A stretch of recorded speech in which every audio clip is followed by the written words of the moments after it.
అందరికీ నమస్కారం. Crime petrol dial 100కి మీ అందరికీ స్వాగతం. అందరికీ తెలిసిన విషయమే, పెళ్లి జరిగేటప్పుడు భర్త వయసు భార్య వయసు కంటే తక్కువగా ఉంటుంది. వివాహ చట్ట ప్రకారం అమ్మాయికి కనీసం 18 ఏళ్లు నిండి ఉండాలి. అలాగే అబ్బాయికి 21 ఏళ్లు నిండాలి. మామూలుగా చూస్తే 2 నుంచి 5 ఏళ్ల వయసు తేడా ఉంటుంది. మాక్సిమం 10 ఏళ్ల వయసు తేడా ఉంటుంది. కానీ అదే భార్యకు భర్తకు 35 ఏళ్ల వయసు తేడా ఉంటే ఎలా ఉంటుందో ఆలోచించండి. వినడానికి విచిత్రంగా ఉంది కదా. ఈ రోజు మనం చూడబోయే కేసు అటువంటి విచిత్రమైంది.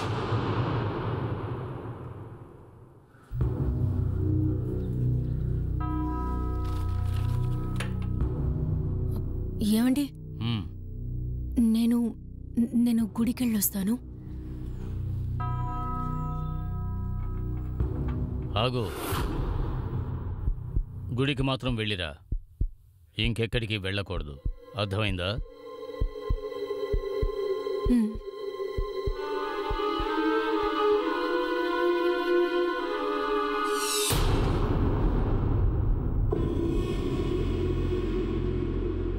ఈమె మీ భార్య?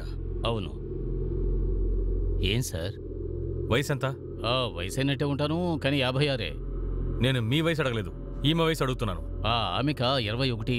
ఎప్పటి నుంచి కనపడడం లేదు? ఉదయం 7:30కి వెళ్ళింది, ఇప్పుడు 8:30, గంటన్నర నుంచి కనపడడం లేదు. గంటన్నర నుంచా? పోలీసులు టైం ఎందుకు ఇలా వేస్ట్ చేస్తున్నారు? ఇంటికి వెళ్ళండి, ఆవిడే వచ్చేస్తారు. అరే, నేను చెబుతున్నాను కదా, ఆవిడ. చెప్పేది వినండి, మిస్సింగ్ కంప్లైంట్ తీసుకోవాలంటే 24 గంటలు దాటాలి. 24 గంటలా? 24 గంటల సేపు నేను ఎలా వెయిట్ చేయాలి సార్? ఈ మధ్యలో తనకి ఏదైనా అయితే గుడికి వెళ్తాను అని చెప్పింది, కానీ ఎప్పుడు ఇంత లేట్ చేయలేదు సార్. ఏదో ఒకటి చేయండి సార్. నా మున్ని ఏమీ 4 ఏళ్ల పాపాయి కాదు. ఒకవేళ ట్రాఫిక్లో చిక్కుకుని ఉండొచ్చు. అలాంటప్పుడు గంట లేట్ అవడం సహజమే కదా. సరే, మీరు వెళ్ళండి, ఆవిడే వచ్చేస్తారు.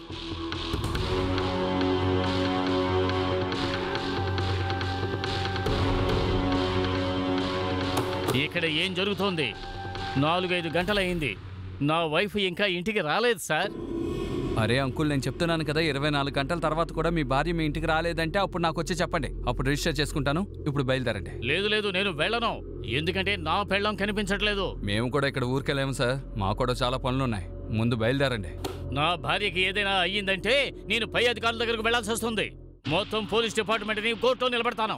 ఇక్కడ ఉన్న ఒక్కరిని కూడా నేను వదిలిపెట్టను. చెప్తే అర్థం చేసుకురా. కూర్చోండి. రైటర్, రిజిస్టర్ తీసుకురా, పెన్ కూడా తీసుకురా. చెప్పండి సార్, పేరేంటి? అదేమిటంటే మున్ని. Phone number 98-205. 100 సార్లకు పైగా ఫోన్ చేసి చూశాను, స్విచ్ ఆఫ్ అని వస్తోంది. అందుకనే కదా నేను ఎక్కడికి వచ్చాను. మీరు ఒక పని చేయండి, టీవీలో చెప్పండి, లేదంటే తన లొకేషన్ కనిపెట్టండి, ఎక్కడుందో చూడండి. మీరు గోల్ చేయకండి, ఏం చేయాలో మాకు బాగా తెలుసు. ముందు ఈ మాట చెప్పండి, ఆవిడ ఏ గుడికి వెళ్ళారు? నేను అది అడగలేదు. అయితే ఇలా కూడా జరుగుండొచ్చుగా. మీ భార్య మీరు పెట్టే ఇబ్బంది తట్టుకోలేక ఎక్కడికైనా పారిపోయి ఉండొచ్చుగా. అరే సార్, మీరు ఏం చేస్తున్నారు? ఇలా చూడండి, నేను మళ్ళీ వచ్చి మిమ్మల్ని ఇబ్బంది పెట్టను. ఇది మీ ఇల్లేనా? అవును, ఇదే నా ఇల్లు. నేను చెబుతున్నాను కదా, బయటకు వెళ్ళి వెతకండి. ఇక్కడికి ఎందుకు వచ్చారు? మున్నియా? అవును. మున్ని ఇక్కడికి వచ్చినా రాకపోయినా మాకు ఎలాంటి ఇబ్బంది లేదు. రామ్కి మతిపోయింది. కూతురు వయసులో ఉన్న అమ్మాయిని పెళ్లి చేసుకుని ఇంటికి తీసుకుని వచ్చాడు. అసలే నా చెయ్యి విరిగింది. 15 రోజులుగా ఆటో తోలలేకపోతున్నారు. అసలే నేను ఇబ్బందులో ఉన్నాను. ఇలాంటి సొల్లు కబుర్లు చెప్పడానికి నాకు టైం లేదు. నా అన్న భార్య ఎవరితో లేచిపోయిందో తెలుసుకోవడం నా వల్ల కాదు. ఎవరితోనైనా లేచిపోయి ఉంటారు. మా నాన్న, బాబాయ్ అందరూ ఇంతే. ఒకరు డబ్బు వెనక పరిగెడుతూ ఉంటారు, ఇంకొకరు అమ్మాయిల వెంట తిరుగుతూ ఉంటారు.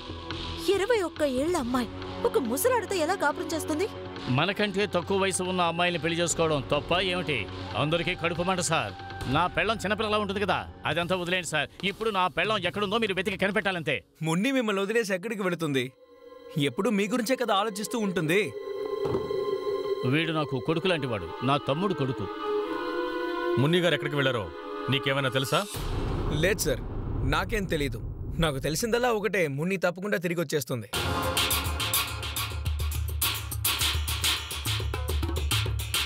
అదా సార్, ఉదయం ఇటు వెళ్తుంటే చూశాను, కానీ ఎక్కడికి వెళ్ళిందో తెలీదు. ఎప్పుడు తను మాతో అంతగా మాట్లాడదు సార్. సార్ ఎప్పుడూ ఇంట్లోనే ఉంటారు, అరుదుగానే బయటికి వెళ్తారు. చందన్, ఏమైంది సార్? ఆ డస్ట్బిన్ పక్కన ఒక శవం ఉంది సార్. అరే ఎందుకమ్మా ప్లేట్ విరగ్గొడుతున్నావు? మున్ని ఇంకా రాలేదా? దేవుణ్ణి మొక్కడానికి వెళ్ళిందా లేదా దేవుడి దగ్గరికి వెళ్ళిపోయిందా? ఇప్పుడు ఎందుకు అనవసరంగా మున్నిని తిడతారు బామ్మ? పెద్దనాన్న అనవసరంగా పోలీసుల దగ్గరికి వెళ్ళారు. వచ్చేదారిలో ట్రాఫిక్ వల్ల లేట్ అవ్వచ్చు కదా. వీధంతా తిరిగి తిరిగి రావాలి కదా, లేట్ అవుతుంది మరి. అందులోనూ ఇంట్లో ఉన్న మగాళ్ళంతా దాని వెనకేగా తిరుగుతారు. అందరు మగాళ్ళునా? ఏమిటి నువ్వనేది? వాళ్ళని నేనేం చేశాను? ఆ? కాస్త మర్యాదగా మాట్లాడు. మర్యాదగా మాట్లాడడం మీరు నేర్పించలేదే. అవునా? ఏం జరుగుతోంది ఇక్కడ? మున్ని గురించి మాట్లాడుతున్నారా? తన గురించి మాట్లాడేంత టైం మాకు లేదు. రామ్లాల్ అయ్యా, ఆ, అక్కడ డస్ట్బిన్ పక్కన ఒక శవం పడి ఉంది. ఏంటి ఏంటి? ఏమన్నావు? శవమా? అవును. మున్ని రారా. ఎక్కడయ్యా?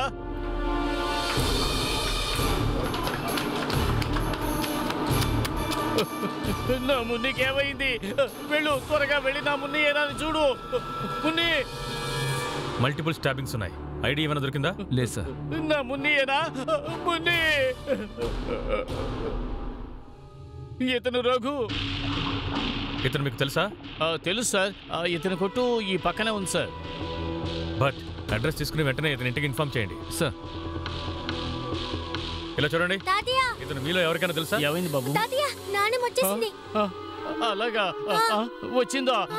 నా మున్ని వచ్చిందట. నా మున్ని వచ్చింది. మున్ని రామ్లాల్ భార్య. ఆయన కంటే కూడా 35 ఏళ్ల వయసులో చిన్నది. ఆవిడ ఇంట్లోంచి తప్పిపోయారు, కానీ కొద్ది గంటల సేపులోనే తిరిగి వచ్చేశారు. అయితే ఆవిడ ఎక్కడికి వెళ్ళుంటారు? తన భార్య కాసేపు కనిపించకుండా పోయినందుకే రామ్లాల్ ఎందుకు అంత ఆందోళన పడ్డారు? వీళ్ల బంధం ఏదో పొడుపు కథలా ఉంది. మున్ని తనకంటే 35 ఏళ్ల వయసు పెద్దవారిని ఎందుకు పెళ్లి చేసుకున్నారు? నేను గుడికి వెళ్ళాను. వస్తున్నప్పుడు ట్రాఫిక్ లో ఇరుక్కుపోయాను. ఎందుకని మీ ఫోన్ స్విచ్ ఆఫ్ అయ్యింది? మొబైల్ అది బ్యాటరీ అయిపోయినట్టుంది. మీరే చూడండి. మీ హస్బెండ్ పోలీస్ స్టేషన్కి వచ్చి చాలా గొడవ చేశారు. మీరు ఎక్కడికో వెళ్ళిపోయారని కంగారు పడ్డారు. నేనెక్కడికి వెళ్తాను సార్? ఈ నాకు భర్త కాదు, భగవంతుడు. దయచేసి నిజం చెప్పండి. మీరు ఏదైనా సమస్యలో చిక్కుకున్నారా? అరే, మీ కళ్ళ ముందే కదండి నిలబడి ఉంది. అప్పుడు ఏ సమస్య లేదనే కదా అర్థం. మాకు ఏ ఇబ్బంది లేదు, మీరు వెళ్ళండి సార్. ఇప్పుడు ఆ రఘు హత్య కేసుని అది మీరే కదా సార్ చూస్తున్నారు?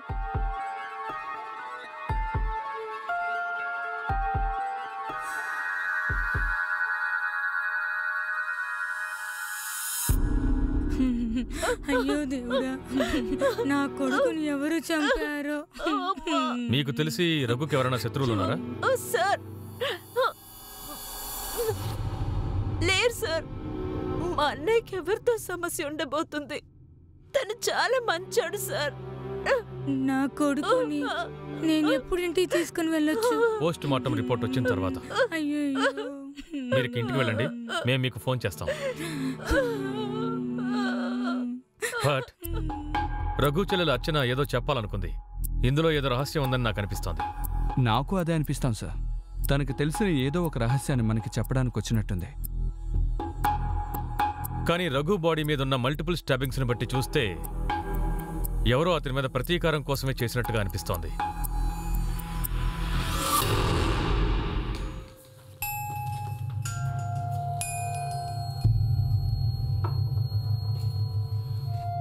ఏయ్, ఇంకో కప్పు కూడా పెట్టు.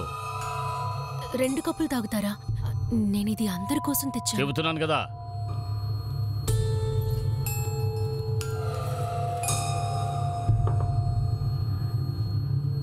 నేను నిన్ను వెళ్ళమని చెప్పానా?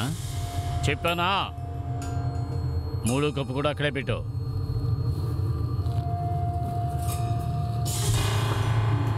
నువ్వు గుడి నుంచి తిరిగి వచ్చే లోపల నా ప్రాణాలు పోయాయి తెలుసా?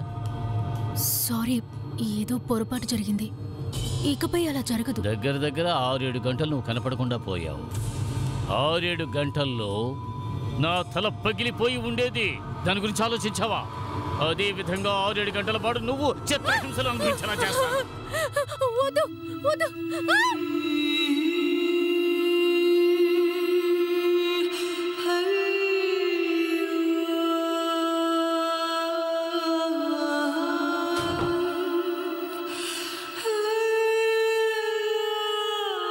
తీసి వాళ్ళ తీస్తా.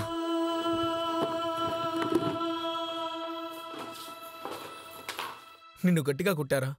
బాగా దెబ్బలు తగిలింటున్నాయి. ఇవ్వు, నేను ఆయింట్మెంట్ రాస్తాను. లేదు, పర్లేదు.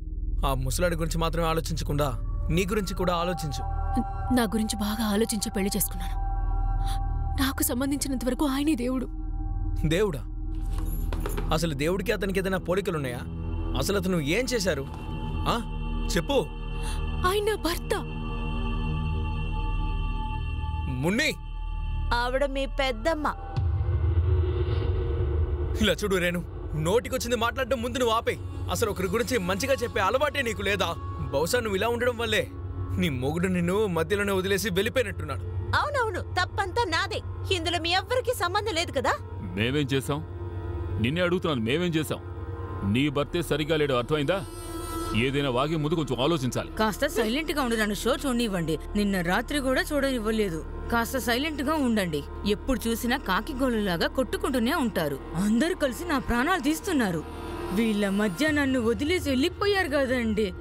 ఛా! సార్, రఘు పోస్ట్ మార్టం రిపోర్ట్స్ని బట్టి చూస్తే మల్టిపుల్ స్టాబింగ్ వల్లే తను చనిపోయాడు. మొత్తం 5 సార్లు పొడిచారు. అందువల్ల తన కడుపులో ఉన్న ఆర్గన్స్ దెబ్బతిని ఇంటర్నల్ బ్లీడింగ్ వల్ల చనిపోయాడు. 11వ తారీఖు 8 నుంచి 11లోగా తను చనిపోయి ఉండొచ్చు. ఇంత భయంకరంగా శత్రువు మాత్రమే దాడి చేయగలడు. ఓకే, పద, ఏంటో తెలుసుకుందాం. అతని శత్రువులు ఎవరో మనం తెలుసుకోవాలి. సార్,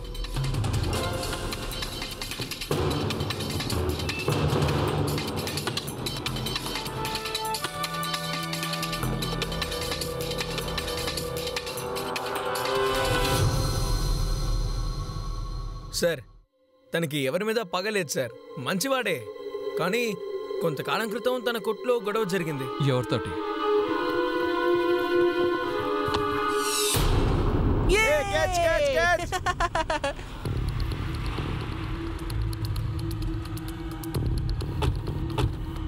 ఇది పట్టుకో. 10వ తారీఖు నువ్వు రఘును కలవడానికి వెళ్ళావా? అవును, షాప్కి వెళ్ళాను. చాలా దారుణమైన వాడు సార్. మున్నితో తప్పుగా ప్రవర్తించాడు. ఏంటి? ఇది అబద్ధం సార్. మా అన్నయ్య ఎవరితోనూ అలా బిహేవ్ చేయడు. ఎవరు అమ్మాయి? మున్ని. తనే మా అన్నయ్యని కరెక్ట్ చేయడానికి ట్రై చేసింది. ఈ ఏరియాకే తన గురించి బాగా తెలుసు.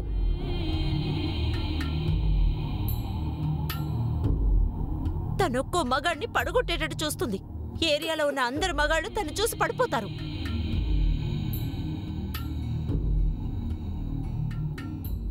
ఇంతే కాదు సార్, వాళ్ళ ఇంట్లో ఉన్న సుశాంత్ ని కూడా ఫ్లోట్ చేస్తుంది.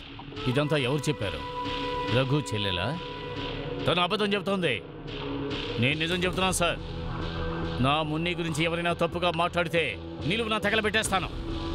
వాళ్ళందరికీ అసూయ సార్. మున్ని, మీరు చెప్పండి, రఘుతో మీకేమైనా ప్రాబ్లం ఉందా? అవును సార్, రఘు నన్ను ఇబ్బంది పడుతూ ఉండేవాడు. అంతేకాదు, ఒకసారి హద్దు మీరి ప్రవర్తించాడు. ఒక్క నిమిషం ఆగు. అరే ఆగమంటుంటే ఆగవా? నా మాట వినవా? ఒక్క నిమిషం ఆగు. చెప్తున్నాడు కదా. అరే నా మాట విను. నా చెయ్యి పట్టుకుని అల్లరి చేశాడు. ఆ తర్వాత సుశాంతి దీని గురించి వెళ్ళి మాట్లాడాడు. నేను చెప్పాను సార్, అయినా వినలేదు. అందుకే నాకు కొట్టాల్సి వచ్చింది. ఆ తర్వాత ఇక మళ్ళీ నేను అతన్ని కలవలేదు సార్. నాతో ఎందుకు చెప్పలేదు? నువ్వు గనక ఈ విషయాన్ని నాతో ముందుగానే చెప్పి ఉంటే నీ వైపు కన్నెత్తి చూడకుండా చేసి ఉండేవాడిని. సార్, రఘు కాల్ రికార్డ్స్ ఇదిగోండి, చూడండి. షాకింగ్ అయిన విషయం ఏంటంటే 11వ తారీఖు 8 గంటలకి సుశాంత్ రఘుకి కాల్ చేశాడు. సుశాంత? అవును సార్, కానీ రఘు ఫోన్లో ఇదే చివరి కాల్. ఆ తర్వాత రఘు చనిపోయాడు. అవును సార్. మరో విషయం, రఘు మున్నిని ఇబ్బంది పెడుతున్నారన్న విషయం సుశాంత్కు మాత్రమే తెలుసు. మున్ని భర్తకు కూడా తెలీదు. దీనికి ఎన్నో అర్థాలు ఉన్నాయి. ఒకవేళ సుశాంత్కి మున్నితో ఎఫ్ఐఆర్ ఉండొచ్చు. ఆ కారణంగా సుశాంత్ రఘుని హత్య చేసి ఉండొచ్చు. ఆ సుశాంత్ని మనం మళ్ళీ ఒకసారి విచారించాలి. మున్ని తప్పిపోయిన దగ్గర నుంచి ఈ కేసు ప్రారంభమైంది. ఇప్పుడు పోలీసుల దృష్టిలో ఉన్నది రఘు, మున్ని, సుశాంత్. ఈ ముగ్గురికి ఏమైనా సంబంధం ఉందా అని ఆలోచిస్తున్నారు. ఫోన్ రికార్డ్స్ని బట్టి చూస్తుంటే చివరిగా చనిపోయే ముందు రఘు సుశాంత్తో మాట్లాడాడు. ఇప్పుడు పోలీసుల ప్రశ్న ఏమిటంటే, సుశాంతే రఘుని చంపి ఉంటాడా అని. అంటే నిజంగానే మున్నికి సుశాంత్కి అఫైర్ ఉండే అవకాశం ఉందా?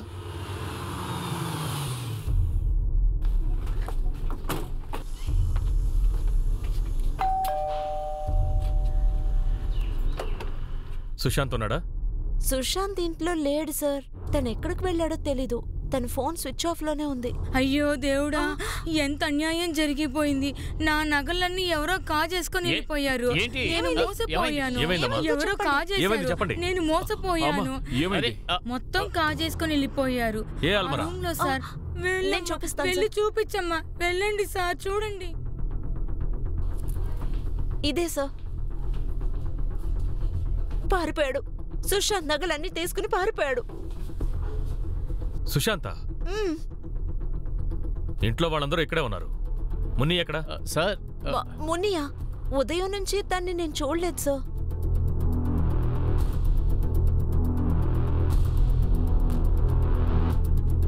అవన్నీ తెలీదు. నా సార్. నగలు నాకు కావాలి. ఫుల్గా చెక్ చేసాం, చుట్టుపక్కల కూడా చెక్ చేసాం. మున్ని సుశాంత్ ఇద్దరూ కనపడడం లేదు. ఇలా జరుగుతుందని ముందే తెలుసు సార్. వయసు పిల్లని ఇంట్లోనే బంధిస్తే ఇలాగే చేస్తుంది. మరి ఇప్పుడైనా తన గురించి అర్థమైందా? నోర్మై. నా మున్ని నన్ను వదిలి ఎక్కడికి వెళ్ళదు. అరే, తన గురించి తప్పుగా మాట్లాడడం ముందు మానే. సార్, నా మున్ని నన్ను వదిలి ఎక్కడికి వెళ్ళదు సార్. తనను చూస్తేనే నా ఇంట్లో ఉన్న వాళ్ళకి కడుపు మండిపోతుంది సార్. సుశాంత్ వాడే తనని బలవంతంగా లాక్కు వెళ్ళిపోయి ఉంటాడు. అన్నయ్య, ఎందుకు నా కొడుకు మీద లేనిపోయిన అబండాలు వేస్తున్నారు? ఏంటి మర్చిపోయావా? నీ కొడుకు నా పెళ్ళాన్ని పెద్దమ్మ అని పిలవడానికి ఏమాత్రం ఇష్టపడ్డ కదా. నాకంటే వయసులో చిన్నమ్మాయిని నేను పెద్దమ్మ అని పిలవాలా? మీకు బుద్ధుంటే మాట్లాడుతున్నారా? నేను నీకు పెద్దనాన్నైతే తను నీకు పెద్దమ్మే కదా. నేను చచ్చినా పెద్దమ్మ అని చెప్పను. నాకు మీరే పెద్ద నాన్న. మున్ని పెద్దమ్మ కాదు, మున్ని మున్నియే. నువ్వు తనని పెద్దమ్మ అని పిలవకుండా ఎలా ఉంటావో చూస్తాను. చూడండి, మీరే బాగా చూస్తూ ఉండండి. నేను తనని మున్ని మున్ని అని పేరు పెట్టే పిలుస్తాను. ఇలా చూడండి, మున్ని అయినా సరే సుశాంత్ అయినా సరే ఇద్దరిది ఒకే ఆలోచనే. నగలు తీసుకుని పారిపోయి ఉంటారు. ఇంతకు ముందే సుశాంత్ చాలాసార్లు దొంగిలించాడు. దొంగిలించాడా? అవును సార్. ఎందుకని? సార్, ఏరియాలో నీళ్ల లైన్ ఒకటే, 2 పైపులు. ఒక దాంట్లో నీళ్ళు ఎక్కువ వస్తాయి, ఇంకొక దాంట్లో తక్కువ వస్తాయి. సార్, ఏరియాలో అన్ని రకాల ప్రజలు ఉంటారు. ఆడవాళ్లు ఒకరికొకరు గొడవ పెట్టుకొని రోజే ఉండదు. సార్, సుశాంత్ ఏరియాలో ఉన్న సమస్యకి ఒక పరిష్కారం తీసుకొచ్చాడు. వాడి ఏరియాలో ఒక పెద్ద ట్యాంక్ ఏర్పాటు చేశాడు. ఆ తర్వాత నీళ్లను ట్యాంక్ లో స్టోర్ చేశారు. ఆ తర్వాత అవసరమైనప్పుడు పట్టుకోవచ్చు. సమస్య తీరిపోయింది. కానీ ఒకటి సార్, ఈ ఏరియాలో హీరో అవ్వడానికి సుశాంత్ ఇంట్లో దొంగతనం చేశాడు. అవును, నిజమే. కానీ సుశాంత్ దొంగోడు కాదు. హీరో కావాలన్నదే వాడి కోరిక. నేను చూపిస్తాను రండి. ఇదిగో చూడండి సార్, 3 సంవత్సరాలుగా ఐఏఎస్కి ప్రిపేర్ అవుతున్నాడు. కానీ వాడు పాస్ అవ్వలేదు. పాస్ అవ్వడం వాడి వల్ల కాదన్న విషయం వాడికి తెలుసు. తనకే తెలుసు కదా ఐఏఎస్ పాస్ అవ్వలేడు అని. మరెందుకు ప్రిపేర్ అవుతున్నాడు? దీనికోసమే సార్. ఇక్కడ చూడండి, ఈ ఫోటోని వాడు పేపర్లో చూశాడు. ఈ ఫోటోని పేపర్లో చూసిన దగ్గర నుంచే వాడు నిర్ణయించుకున్నాడు, ఒక స్వీపర్ కొడుకు కలెక్టర్ కాగలేంది ఒక ఆటో డ్రైవర్ కొడుకు ఎందుకు కాలేడు అని. కానీ తను ఐఏఎస్ ఆఫీసర్ కాలేనని తెలుసుకున్న తర్వాత వాడు హీరో అవ్వడానికి ఇంకొక మార్గాన్ని ఎంచుకున్నాడు సార్. అందరికీ సహాయం చేయడం మొదలుపెట్టాడు. ఆ ఒక్క కారణం కోసమే వాడింట్లో దొంగిలించాడు. కానీ చాలా మంచివాడు సార్. వాడెవరికి ఏ అపకారమూ చేసింది లేదు. వాడు పిచ్చోడు సార్. నలుగురు వాణ్ణి పొగిడితే చాలు నెత్తికెక్కి కూర్చుంటాడు. ఏది అర్థం చేసుకోడు. వాణ్ణి పొగిడే వాళ్ళ కోసం వాడు ఏమైనా చేస్తాడు. ఇతరులకి హెల్ప్ చేసి సుశాంత్ హీరో అవ్వాలనుకున్నాడు. ఒకవేళ ఇలా జరుగుండొచ్చు. మున్ని దాన్ని అవకాశంగా తీసుకుని అతను ఉపయోగించుకుని ఉండొచ్చు కదా. ముందు అతని చేత రఘుని హత్య చేయించి అతని ఇంట్లోని నగలన్నీ దొంగిలించేలా చేసి ఇక్కడి నుంచి పారిపోయి ఉంటుందా? సార్, ఒకవేళ ఇలా జరుగుండొచ్చేమో. రఘు మర్డర్, సుశాంత్ ముని కనిపించకుండా పోవడం, ఇందులో ఏ కనెక్షన్ లేకుండా ఉంటే? ఇద్దరు ఒకేసారి కనిపించకుండా పోవడం, ఇంట్లో ఉన్న నగలు దొంగిలించబడ్డం, ఇవన్నీ రఘు చనిపోయిన 2 రోజుల్లో జరిగాయి. లేదు భట్, వీటి మధ్య ఏదో ఒక సంబంధం ఉంది. మీరు పని చేయండి, చుట్టుపక్కల అందరి దగ్గర సుశాంత్ గురించి ఎంక్వైరీ చేయండి. అలాగే సార్. సుశాంత్ మీద పోలీసులు ఉండగా ఎందుకు అనవసరంగా లేనిపోని నిందలు వేస్తున్నావు? వాడిని తమ్ముడేగా. పేరుకే వాడు నా తమ్ముడు. ఎప్పుడైనా నా కోసం ఏదైనా చేశాడా? నీ మనసు ఎందుకు ఇంత విషపూరితం అయిపోయింది? ఎందుకు అందరినీ ద్వేషిస్తున్నావు? నీ భర్త నీ ఇంట్లోంచి వెళ్ళగొట్టిన తర్వాత మేమేగా తీసుకొచ్చి నీ ఇంట్లో పెట్టుకున్నావు. నీ తమ్ముడేగా నిన్ను సపోర్ట్ చేశాడు. మాట్లాడడం పూర్తయిందా? ఒక్కసారి హెల్ప్ చేసి మళ్ళీ మళ్ళీ అదే చెప్తున్నారు, హెల్ప్ చేసావని. నీకు హెల్ప్ చేశాంగా, అందుకేగా చెప్తున్నావు. గొడవ పడకండి. ప్రశాంతంగా పూజ కూడా చేసుకునేవారు. నన్ను మాత్రం ఇలాంటి వాళ్ళ దగ్గర వదిలేసి మీరు మాత్రం ప్రశాంతంగా పైకి వెళ్ళిపోయారు. నా తలరాత ఇంతే. వీళ్ళతో ఎన్ని రోజులు ఎగాలో ఏంటో. భగవంతుడా, నా కూతురికి ఏం కాకుండా చూడు. సార్, సుశాంత్ గురించి అందరూ మంచిగానే చెప్తున్నారు. కానీ ఒక విషయం వల్ల అతనిపై డౌట్ వస్తుంది. కొంతమంది అతన్ని ఒక అమ్మాయితో చూశారట. కానీ ఆ అమ్మాయి ఎవరనేదే ఇంతవరకు తెలియలేదు. మున్ని, ఒకవేళ ఆ అమ్మాయి మున్ని అయి ఉంటుందా? సరే, నువ్వు పని చేయి. సుశాంత్ కాల్ రికార్డ్స్ మళ్ళీ ఒకసారి చెక్ చేయి. మనకు ఖచ్చితంగా ఏదో అదేం కుదరదు. నన్ను ఎందుకు సార్, లోపలికి సార్, వదలరు? అలా వెళ్ళకూడదు ఏం జరుగుతుంది సార్, ఇక్కడ? ఆగండి సార్. నేను సరే లోపలికి సరే వెళ్ళాలి. వదిలేండి. కూర్చోండి. నేను ఇక్కడికి కూర్చోడానికి రాలేదు సార్. మున్ని గురించి ఏదైనా వివరాలు తెలిసాయా? ఇలా చూడండి, మేము ప్రయత్నం చేస్తూనే ఉన్నాం. మొదటి విషయం, ఆవిడ ఫోన్ తీసుకువెళ్ళలేదు, అందువల్ల లొకేషన్ కనిపెట్టలేకపోతున్నాం. ఇంకొకటి, ఆమె ఇంట్లోంచి వెళ్ళడం ఎవరు కూడా చూడలేదు. అరే మీరు ఏం చేస్తున్నారు? మీరు వెతికి కనిపెట్టండి. ఇలా చూడండి రామ్లాల్, మేము మా ప్రయత్నం చేస్తున్నామని చెప్తున్నాను కదా, దయచేసి మా పని మమ్మల్ని చేసుకునివ్వండి. మీరు ఏమీ చెయ్యలేరు సార్. ఇప్పుడు తనని నేను వెతికి కనిపెడతాను. ఎందుకంటే నా ముని నన్ను వదిలి ఎక్కడికి వెళ్ళలేదు. నన్ను వదిలి వెళ్ళడం కుదరదు. ఈయనకి మున్ని మీద చాలా నమ్మకం ఉంది, తను విడిచిపెట్టి వెళ్ళదు అని. మరి ఆమె ఎందుకు మాయమైపోయింది? అంతేకాకుండా సుశాంత్ కూడా ఇంట్లోంచి వెళ్ళిపోయాడు. బట్ సుశాంత్ ఇంకా మున్ని ఇద్దరు కాల్ రికార్డ్స్ తీయండి. సార్ తలుపు తెరో, తలుపు తెరో. ఏంటి? మున్ని మున్ని మున్ని ఎక్కడికి వచ్చిందా? నాకు తెలుసు నువ్వు తన్ని గుచ్చి గుచ్చి చూస్తూ ఉంటావు. ఎక్కడికి వచ్చిందా? ఏయ్, లోపల ఉందా? ఓవయ్యా, వచ్చిందా రాలేదని అడుగుతూ పో. ఆ, ఆ, ఆ, నా భార్య మున్ని లోపల ఉందా? నేను చూస్తాను. నీ భార్య ఎందుకయ్యా నా ఇంట్లో ఉంటుంది, బయటికి వెళ్ళవయ్యా. మున్ని మళ్లీ కనిపించకుండా పోయింది. ఈసారి పోలీసుల్ని షాక్కి గురిచేసిన యాంగిల్ ఏమిటంటే సుశాంత్ కూడా కనిపించకుండా పోవడం. రామ్లాల్ బాగా టెన్షన్ అయి మున్నిని వెతుకుతున్నారు. సుశాంత్ కూడా ఇప్పుడు కనపడడం లేదు. రామ్లాల్ ఇంట్లో ఉన్న నగలు కూడా దొంగిలించబడ్డాయి. ఇప్పుడు అనుమానించదగ్గ రీతిలో సుశాంత్ అలాగే కనిపించకుండా పోయిన మున్ని ఉన్నారు. వాస్తవానికి ఇద్దరు మున్ని సుశాంత్ కలిసే ఈ పని చేశారా? సార్, నేను సుశాంత్ ఇంకా ముని కాల్ రికార్డ్స్ చెక్ చేశాను. ఇద్దరి మధ్య ఎటువంటి మాటలు లేవు సార్. కానీ ఈ ఒక్క నెంబరే సుశాంత్ కాల్ హిస్టరీలో ఉంది.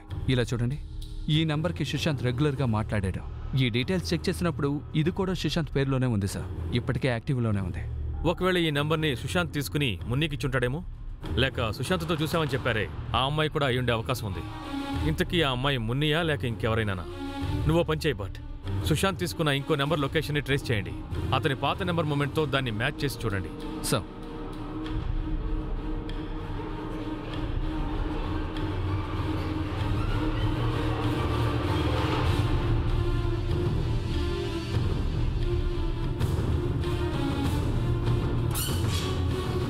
జూన్ 15వ తేదీన మీ ఫోన్ మన్రాడ్లో యాక్టివ్లో ఉంది.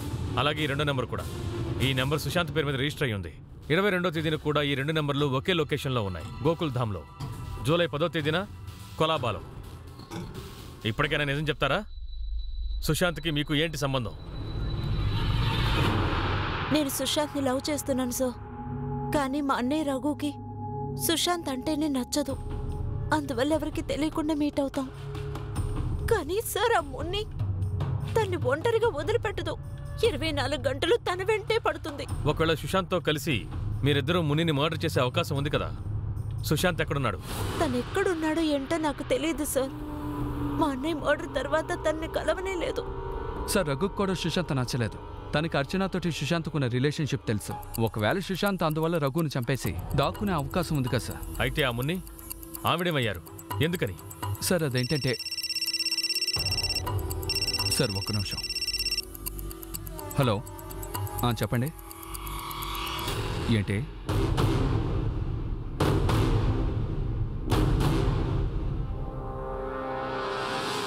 మీరు ఎక్కడికి వెళ్ళారు? అది నేను గుడికి వెళ్ళాను సార్. ఇంట్లోంచి తీసుకువెళ్లారే ఆ నగలన్నీ మీరు ఎక్కడ దాచారు? నగలా? నేనే నగలు దొంగతనం చేయలేదు సార్. అయినా నా ఇంట్లో నేను దొంగతనం చేయడం ఏంటి? అయితే సుశాంత్ తనేమయ్యాడు? మీరిద్దరూ కలిసి ఏం ప్లాన్ చేశారు? సుశాంత్ ఎక్కడికి వెళ్ళాడో నాకు తెలియదు సార్. మీరు సుశాంత్ ఒకేసారి కనిపించకుండా పోయారు. నేనేమీ కనిపించకుండా పోలేదు సార్. నేను గుడికి వెళ్ళానంతే. నా ఇల్లు వదిలేసి నేను ఎక్కడికి వెళ్తాను చెప్పండి?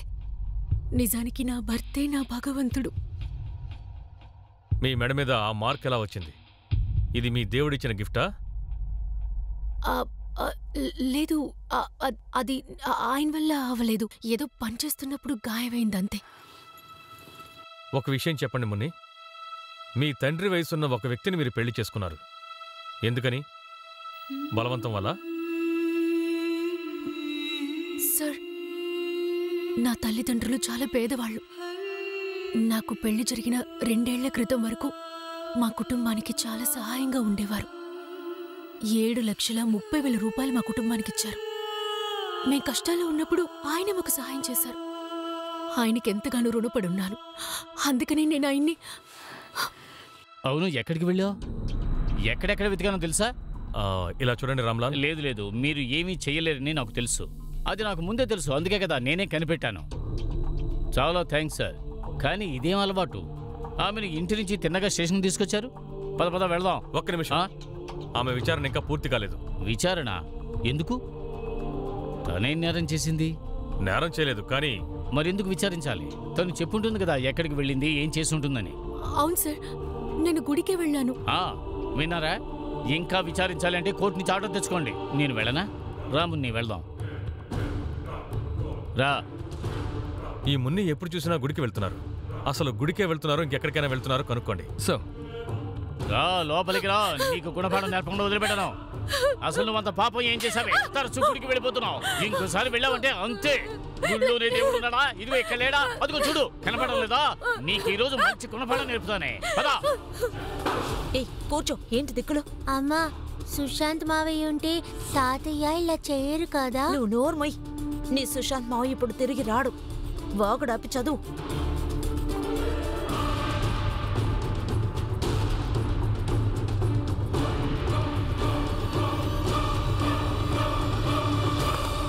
సార్, కొంతమంది మున్ని నా గుడిలో చూసినట్టు చెప్పారు. కానీ తను ఒంటరిగా ఉందా, తనతో పాటు ఎవరైనా ఉన్నారో తెలియలేదు. అయితే ఇంతకు ముందు మున్ని గుడికి వెళ్ళని చెప్పిందంతా నిజమే అన్నమాట. మరి సుశాంత్ ఏమయ్యాడు? మున్ని, రోజు నీతో పాటు నేను గుడికి వస్తాను. నువ్వు ప్రశాంతంగా పూజ చేసుకో, నేను ఊరికే కూర్చుంటాను. ఏంటి? ఎందుకు తలపడుతున్నావు? వదలమంటుండే. నీకు నేనేం చేశాను? వాడు కాకపోతేనే నీకు చాలా మంది ఉన్నారు. ప్రశాంతంగా ఉండు. సుశాంత్ చాలు. ఇంకోసారి ఆమెను తిట్టినా, చెయ్యెత్తి కొట్టినా ఊరికే వదిలిపెట్టను. నిన్ను చంపేస్తాను. పో. పద, ఇంటికి వెళ్ళి శుభ్రం చేసుకుందు కానీ. పద అంట్రా, పడ్రా. సార్, తారేకాల నుంచి ఒక ఫోన్ వచ్చింది. అక్కడ ఒక డెడ్ బాడీ ఉందట.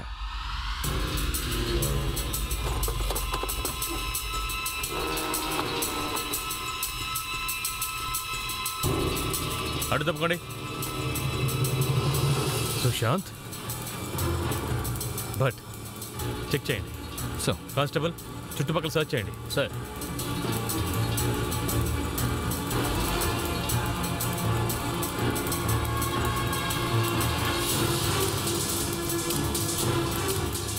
సార్, చుట్టుపక్కల ఏమీ దొరకలేదు సార్. నగలు కూడా ఏమీ లేవు సార్. తన పాకెట్ నుంచి గర్భనిరోధక మాత్రలు దొరికాయి. గర్భనిరోధక మాత్రలా? ఖచ్చితంగా ఏదో అమ్మాయి విషయమే. దొంగతనంగా ఎవరో అమ్మాయిని కలిసి ఉండొచ్చు. నోట్లో నొరక్ కనిపిస్తోంది. విషం ఇచ్చి చంపే అవకాశం ఉంది. వెంటనే బాడీని పోస్ట్ మార్టంకి పంపించండి. ఫ్యామిలీకి ఇన్ఫార్మ్ చేయండి. సో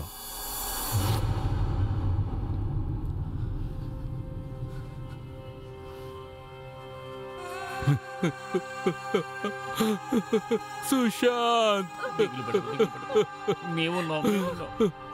దిగులు పడకు. సుశాంత్,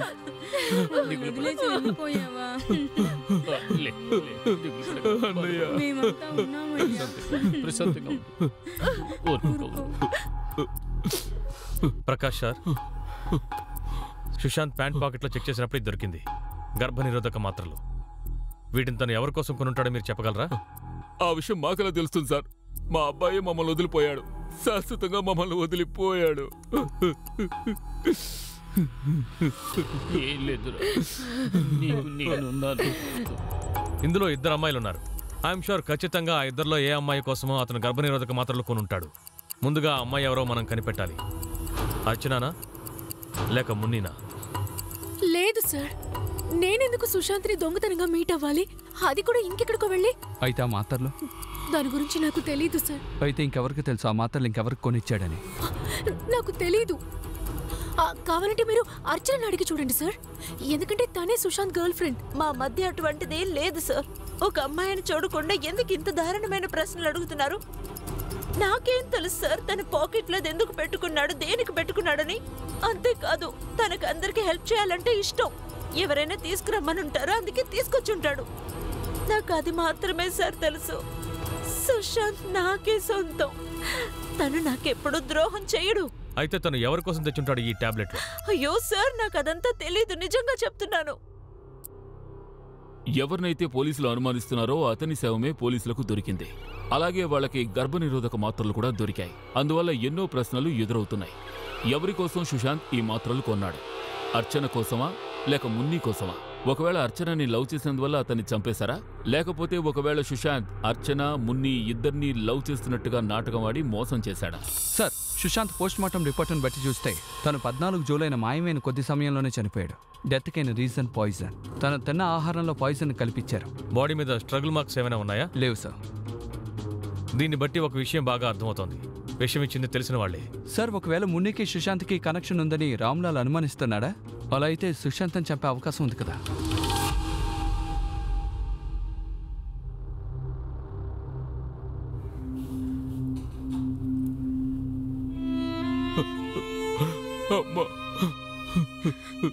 ఏడవకు బాబు, మన కుటుంబం మీద ఎవరు కన్ను పడ్డదో ఏంటో, మన కుటుంబం ఇలా చెల్లా చెదురైపోయింది.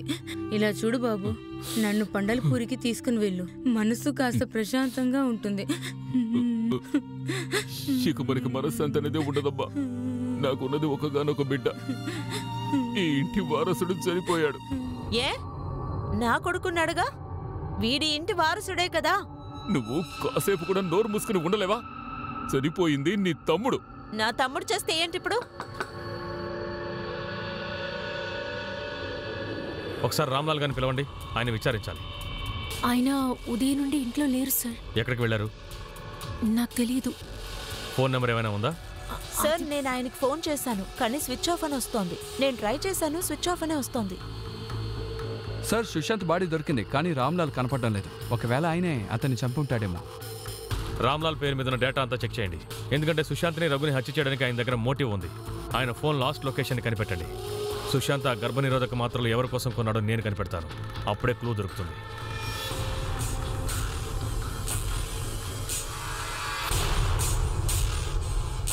ఒక్క నిమిషం.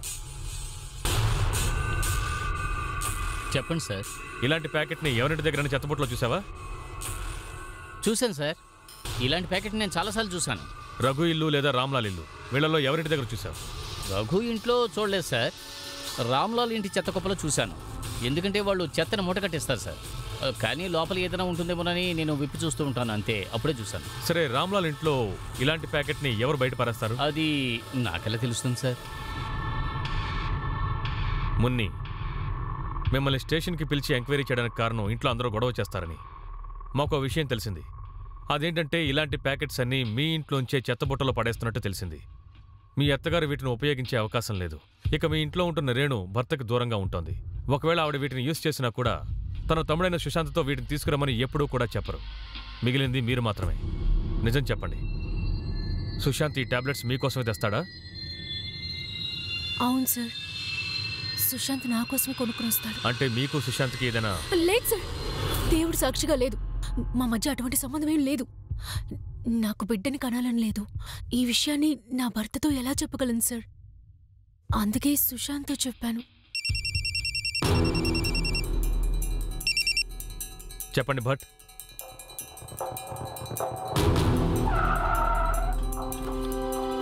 Sir, Ramlal phone last location ఇక్కడే చూపిస్తాను. అంతా చెక్ చేయండి, క్లూ దొరుకుతుందేమో చూద్దాం. మీరిద్దరు అటువైపు వెళ్ళండి.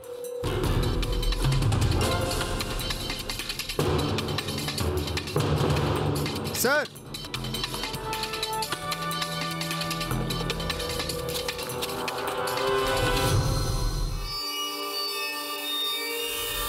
కత్తితో పొడిచారు సార్. ఇలా చూడండి. అంతేకాకుండా మొబైల్ కూడా ఆయన చేతిలో లేదు. అంటే ఈయన చంపిన వాళ్ళు మనం వాళ్ళని కనిపెట్టకుండా ఉండాలనుకున్నారు. ముందుగా రఘు, తర్వాత సుశాంత్, ఇప్పుడు రామ్లాల్. ఈ కేసు ఇలా కొనసాగుతూనే ఉంది.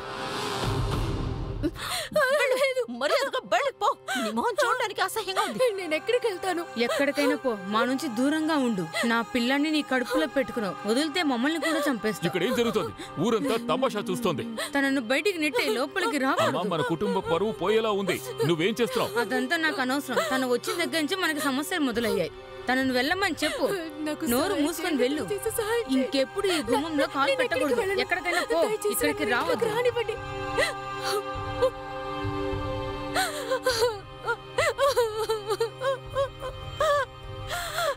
ముందుగా ఈ రఘు చనిపోయాడు జూలై 11వ తేదీ 8 నుంచి 11 గంటల లోపు.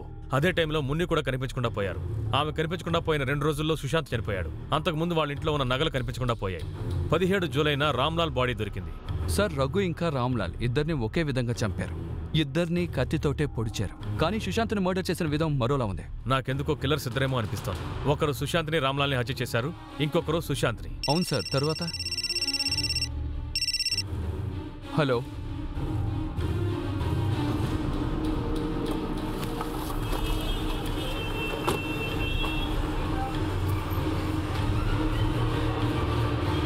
సార్ వీళ్ళే సార్. నగకి బిల్ అడిగాను సార్, మర్చిపోయానని చెప్పారు. ఎక్కడి నుంచి కొన్నారని అడిగాను, గుర్తులేదని చెప్పారు. 2 గంటల తర్వాత రండి, నేను ప్యూరిటీ చెక్ చేసి చెప్తానని చెప్పాను. కానీ ఆ తర్వాత తిరిగి రాలేదు. దీని కాపీ నాకు తీస్తారా? ఇస్తాను సార్, తప్పకుండా ఇస్తాను. అవును సార్, నగలు నేనే దొంగలించాను. ఎందుకని? నా భర్తని బయటికి గెంటేశారు. నన్ను డబ్బులు అడిగారు. నేను అందరినీ అడిగి చూశాను. బాబాయిని అడిగాను, కానీ ఆయన నాకు ఇవ్వలేదు. నేను మళ్ళీ నా భర్త దగ్గరికి వెళ్ళడం కోసం నగల్ని అమ్మేస్తే డబ్బు దొరుకుతుందనుకున్నాను సార్. సరే, నగలు దొంగిలించింది మీరైతే ఆ నింద సుశాంత్ మీద ఎందుకు వేశారు? సార్, సుశాంత్ ఆల్రెడీ దొంగలించాడు. తర్వాత సుశాంత్ మున్ని కనపడకుండా పోయారు. అందువల్ల నేను దొంగలించిన ఆ నింద వాళ్ల మీదే పడుతుందనుకున్నాను సార్. ఒకళ్ళను మించి ఇంకొకళ్ళ కథలు చెప్తూనే ఉన్నారు. ఎవరు చెప్పేది నిజమో ఎవరు చెప్పేది అబద్ధమో తెలియట్లేదు. బట్ మనం ఏదో ఒకటి మిస్ అవుతున్నాం. మీరు పని చేయండి, జూలై 14వ తేదీ అందరి కాల్ రికార్డ్స్ తీయండి. ఈ రేణు, మున్ని, సుశాంత్, ప్రకాష్, రామ్లాల్, అర్చన వీళ్ళందరూ ఆ రోజు ఎక్కడున్నారో తెలుసుకోండి. అందరి లొకేషన్ని ఫిజికల్గా చెక్ చేయండి. సో ఈ కేసు పోలీసులకు పెద్ద తలతిక్కగా మారింది. అందువల్ల ఈ కేసులో ఉన్న ప్రతి ఒక్క విషయాన్ని వాళ్ళు క్లియర్గా విచారించాలనుకున్నారు. ఎందుకంటే వాళ్ళు ఎక్కడో ఏదో విషయాన్ని వాళ్ళు మిస్ అయ్యే అవకాశం ఉందిగా. ఇప్పటి వరకు వాళ్లకు దొరికిన అన్ని క్లూస్ని ఒకటిగా కలిపి చూసి దేన్నైతే వాళ్ళు మిస్ అయ్యారో దాన్ని వాళ్ళు వెతకడం మొదలుపెట్టారు. సార్, వీళ్ళందరూ కాల్ రికార్డ్స్ చెక్ చేశాను సార్. అన్నీ క్లియర్గానే ఉన్నాయి. మర్డర్ జరిగినప్పుడు అందరూ ఇంట్లోనే ఉన్నారు సార్. ఒకరిపైన ఇంతవరకు మనం అనుమానపడలేదు సార్. ఎవరు? రామ్లాల్ అమ్మ. ఆవిడ కాల్ రికార్డ్స్ కూడా చెక్ చేశాను సార్. ఇలా చూడండి, సుశాంత్ మర్డర్ జరిగిన రోజు ఆవిడ కాల్ లొకేషన్ మర్డర్ జరిగిన చోటు పక్కనే ఉంది. కొంతమంది ఆవిడ ఇంటి నుంచి బయటికి వెళ్ళినప్పుడు కూడా చూశారు. బామ్మగారు, 14వ తేదీ మీరు ఎక్కడికైనా వెళ్ళారా? 14వ తేదీయా? ఆ రోజు బయటికి వెళ్ళాను, గోరేగావ్కి. ఎందుకు వెళ్ళారు? ఫ్రీ మెడికల్ క్యాంప్లో చెకప్ చేసుకోవడానికి వెళ్ళాను. ఎందుకు అడుగుతున్నారు సార్? లేదు, ఏం లేదు. ఆ మెడికల్ క్యాంప్కి సంబంధించిన స్లిప్ ఏదైనా మీ దగ్గర ఉందా? స్లిప్ లేదు సార్. ఇన్ఫర్మేషన్ కలెక్ట్ చేయండి. 16వ తేదీ గోరేగావ్లో ఏదైనా మెడికల్ క్యాంప్ పెట్టారేమో చూడండి. సార్,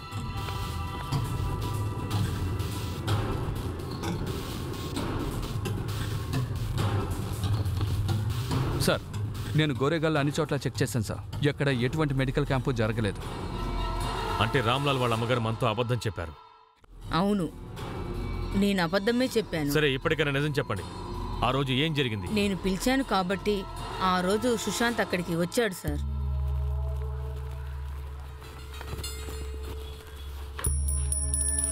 ఏమైంది బామ్మ? ఏం సాయం కావాలి? నన్నెందుకు పిలిచారు? వచ్చావా బాబు? ఇదిగో ప్రసాదం తీసుకో.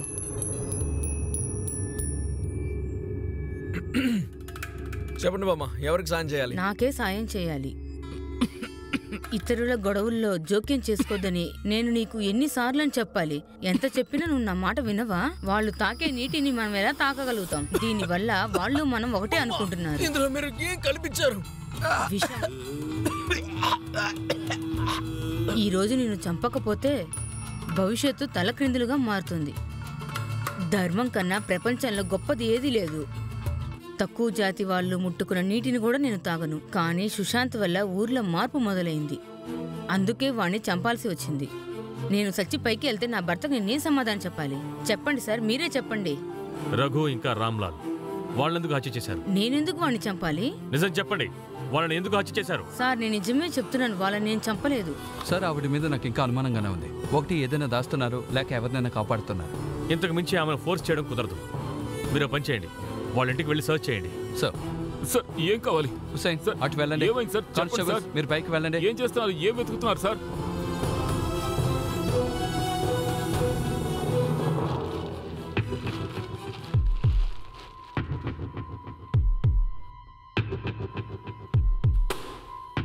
ఈ చీర నీ కబ్బోర్డ్లోనే దొరికింది. ఇది నీదే కదా? ఇప్పుడు నిజం నువ్వే చెప్తావా, లేక ఈ చీర మీద ఉన్న రక్తం మరకల్ని రఘు రామ్లాల్ రక్తంతో మ్యాచ్ చేసి చూడమంటావా?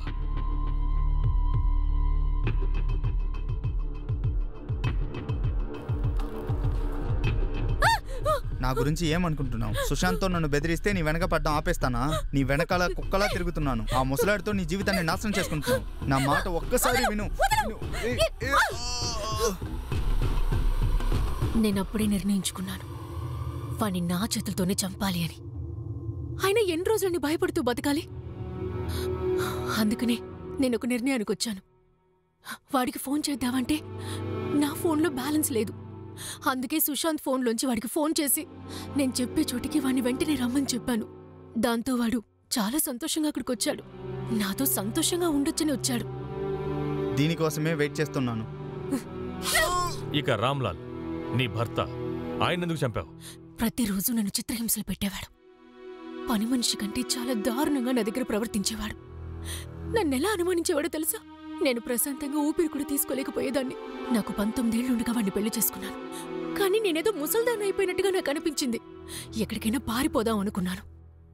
అందుకే ఆ రోజు గుడికి వెళ్తున్నానని అబద్ధం చెప్పి మా అమ్మని కలవడానికి వెళ్ళాను.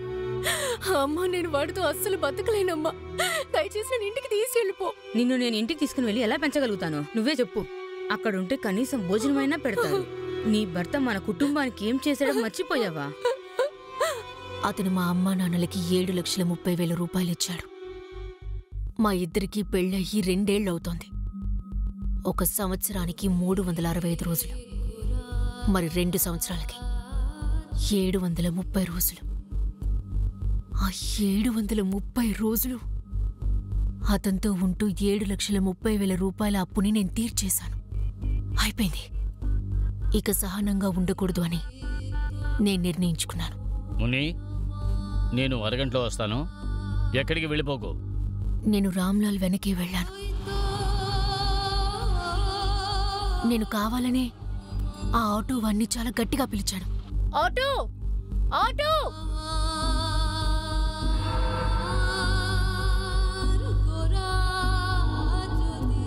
ఏయ్ ముని, ఏయ్ ఆగు! ఏయ్ ఆగమని చెప్తున్నాను కదా, ఎక్కడికి పరిగెడుతున్నావు? మున్ని, మున్ని, ఎక్కడికి వెళ్తున్నావు? ఏం చేస్తున్నావు? నా గురించి తెలుసు కదా, నిజం చెప్పు. ఎక్కడికి వెళ్ళా? దీనివల్ల నీకు దక్కిందేమిటి? రామ్లాల్ నుంచి నువ్వు తప్పించుకుని ఉండొచ్చు, కానీ ఇక జీవితంలో చాలా కాలం పాటు నువ్వు జైల్లోనే ఉండాల్సి వస్తుంది.